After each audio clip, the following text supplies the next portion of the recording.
მუნიციპალიტეტის ისტორიაში პირველად ქობულეთს სივრცითი მოწყობისა და მიწათსარგებლობის გეგმა აქვს.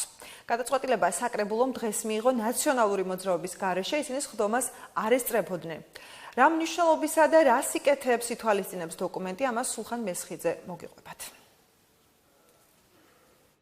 გადაწყვეტილება მიღებულია. ხმათა უმრავლესობით ქობულეთის საკრებულო მუნიციპალიტეტის სივრცითი მოწყობის გეგმა დაამტკიცა.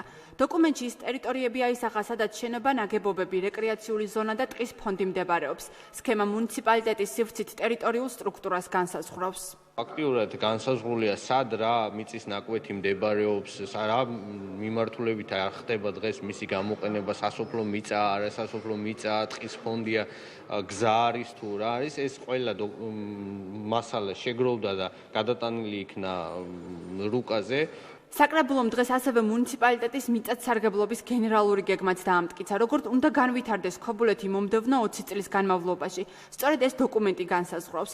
ცვლილებით ქალაქი საზოგადოებრივ საცხოვრებელ ლანდშაფტურ და დაცულ ტერიტორიებად დაიყოფა.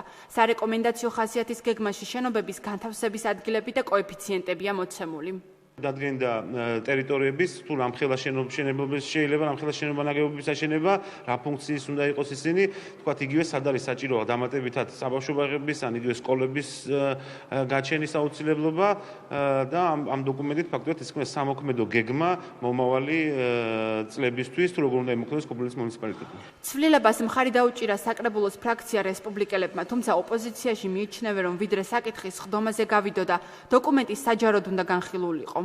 გამოვთქვი პატარა პრეტენზია იმის გამო, რომ განხილვები არ მომხდარა და დაკვეთა თვითონ პროექტის და პროექტის მოხდა სპონტანურად, როგორც ითქვა 2 წლის უკანო, მაგრამ რატომღაც ახლა ვაპირებთ ამის მიღებას და გამოქვეყნებას.